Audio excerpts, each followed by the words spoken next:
What is this? I think it's there. Where's the hospital?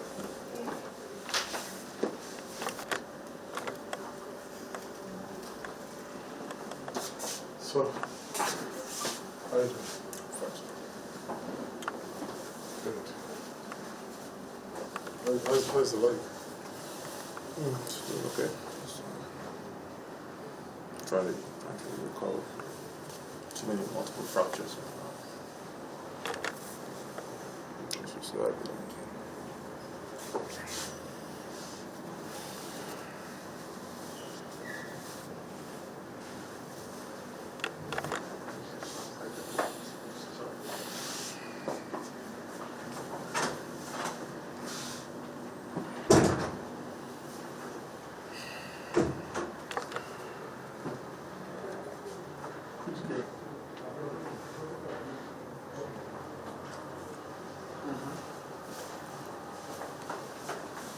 Take them off. Yeah, true.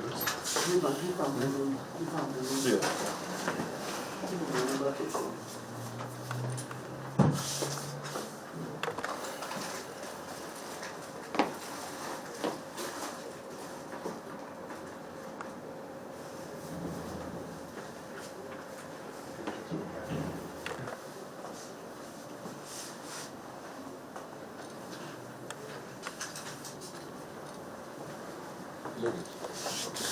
Still pictures. Still.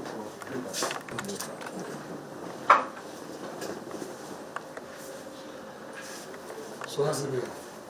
It's been okay. Well, from the what the doctor have just said, I think there's need for you to go out. Yeah. So this evening you have to go to US immediately. Yes, sir. To see what they can have, because it looks like it's not healing quite fast. Yeah. So I require constructive surgery. Yeah. Okay. And so I got a call from my father-in-law that he was in a worry. He wanted to go see the sealed property and see why the property was sealed and see the court order which they use to seal in the place. So I decided to drive down there and meet up with him. On getting there, as I just parked my car, I walked into the compound to go meet him. I heard a lot of noise and I turned around and I saw some armed boys accompanied by the essays to the governor, two of his essays. So I turned around and said, hey, what's going on? Why are we trying to be violent? We don't need to be violent. We should resolve this peacefully. And one of them pushed me and tried to kick me. So I was like, why do you have to do that? This is not a violent state. This is something that can be resolved amicably. So in the process of them throwing bottles and shooting in the air and threatening machetes and breaking the cars and vandalizing the cars, we got more information that there's an order to round all of us up and arrest us. So they actually tried to arrest me, but my father-in-law refused and pulled me back into his own vehicle. So in the process of them trying to force us, so some of us fled. I missed gunshot. So apparently I was probably hit with a gunshot while I was trying to scale the fence. I didn't know I was shot until I jumped over the fence and got up and tried to run and realized I had the gunshot wound on my leg and I had fractured my bone. So that's how I had to lay in the bush for a couple of minutes, close to almost an hour before I was rescued by friends. So that's what happened. So as it is, you wouldn't know if the gunshot was from the gun from police or just us? I can't tell. Let's just say it hit me while I was trying to run, so I don't even know who shot. If it was the police or for the hoodlums, I know someone shot me on the leg. So. How long have you been here? This is day 6. Okay, so what's the situation? There's no improvement. I have multiple fractures, especially on my calcaneum bone. I have extensive wound breakdown, soft tissue breakdown, just on my medial malleolus. I've gone through 3 surgeries and it's not progressing. So at this point, I have to move on to get better care, better plastic surgery, wound care, and orthopedic care. Okay. Wish you well. Thank you. We hope so. Yeah,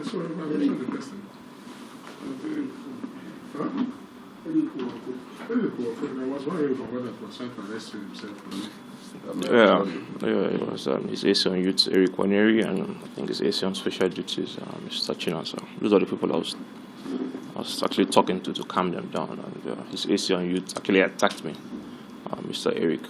So. Up to now, have you made any formal report to police? No, I'm in so much pain. I barely escaped the place, and I came straight to the hospital. So upon recovery, I had to report that and make a formal complaint. Thank you. Well, I came to see Dr. Uzo, my in-law that was shot at the Royal Spring Palm Hotel. But what I'm concerned now is about his life. But I think I thank God that he's alive. But the report I'm getting is not quite pleasing from the hospital regarding the 3 surgeries so far conducted since arrival. And we're hoping that he should fly out of the country immediately to further examination. It's really sad that this attempt to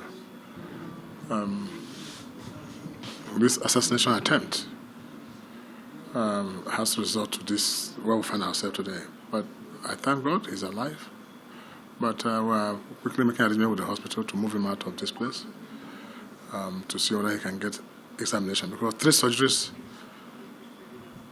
surgeries has taken place. They are suggesting that he might be needing a transplant to cut in part of his body for another this and all that. But we're hoping things get better. Because from the clips of video we saw on the social media, you were fully attacked. Did you sustain any? No, I didn't sustain any injury. Well, it was a horrible experience, and I think those guys were really sent to kill, because at a point the hoodlums now mask their faces, so you could not tell who is the police or who is the hoodlum or who is the thug. They came there. But luckily enough, I spoke with one that was outside speaking, and he said to me, Oga, Tashikatohi, that's the time he reassured that I should stand up and go, that nothing will happen, that nobody will kill me. He even said that to me. I was just wondering what could lead to this kind of hate of what happened that day. Have there been any arrests in connection to this? Well, no arrest has been made. No arrest has been made, except the people that were with me were arrested. The people that were macheted were arrested and detained, and they went to court and got bail from court.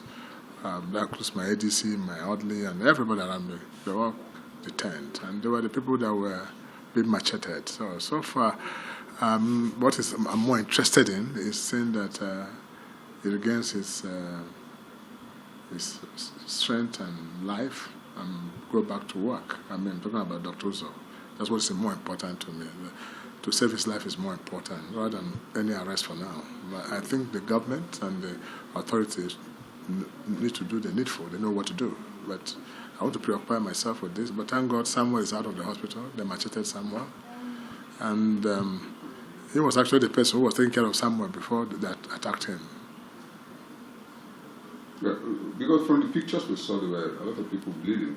How close were they to you? Like this Samuel you mentioned. Samuel, whose head was cut open, is my Ordeal.